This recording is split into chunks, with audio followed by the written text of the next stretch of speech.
മത അടിസ്ഥാനത്തിൽ WhatsApp group ഉണ്ടാക്കിയതിൽ IAS ഉദ്യോഗസ്ഥൻ കെ ഗോപാലകൃഷ്ണനെതിരെ പരാതി ലഭിച്ചിട്ടും കേസെടുക്കാത്ത പോലീസ് ഒഴിയുന്നു എന്ന രീതിയിൽ ആരോപണം വരുന്നു. കുറ്റം ചുമത്താൻ ആവശ്യമായ തെളിവുകളില്ല എന്നാണ് പോലീസിൻ്റെ പ്രാഥമിക വിലയിരുത്തൽ.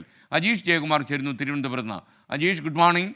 യഥാർത്ഥത്തിൽ അദ്ദേഹത്തിൻ്റെ പേരിൽ കേസെടുക്കാനുള്ള വകുപ്പുകളൊന്നും പോലീസിൻ്റെ കയ്യിലില്ലേ പുതിയ ന്യായവിധി പ്രകാരം?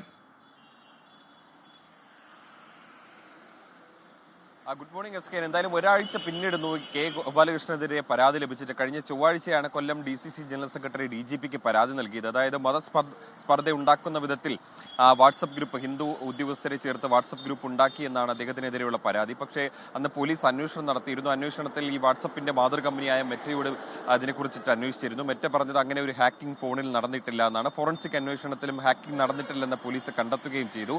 പിന്നീട് ചീഫ് സെക്രട്ടറിയുടെ അന്വേഷണത്തിലും ഈ വാട്സപ്പ് ഗ്രൂപ്പ് ഉണ്ടാക്കിയത് കെ ഗോപാലകൃഷ്ണനാണെന്ന് ചീഫ് സെക്രട്ടറിയുടെ കുറിപ്പിലും വ്യക്തമാക്കിയിരുന്നു. അങ്ങനെയാണ് ഈ പരാതി DGPക്ക് ലഭിക്കുന്നത്. DGP ഈ പരാതി തിരുവനന്തപുരം സിറ്റി പോലീസ് കമ്മീഷണർക്ക് കൈമാറിയിരുന്നു. പക്ഷേ ഈ വാട്സപ്പ് ഗ്രൂപ്പ് ഉണ്ടാക്കി ഫോണ് ഫോർമാറ്റ് ചെയ്തതിന് ശേഷമാണ് കെ ഗോപാലകൃഷ്ണൻ പോലീസിന് കൈമാറി. അതുകൊണ്ട് ഇദ്ദേഹമാണോ എന്ന് ചോദിച്ചാൽ അത് പോലീസിന്റെ കയ്യിലില്ല. അതുകൊണ്ടാണ് അദ്ദേഹത്തിനെതിരെ കേസെടുക്കണമെന്ന് ആവശ്യപ്പെട്ടുകൊണ്ട് നിയമോപദേശം തേടിയത്.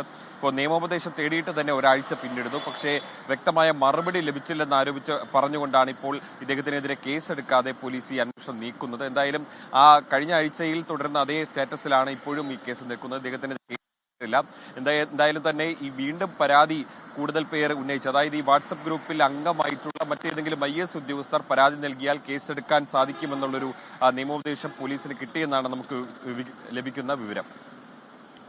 Okay, thank you.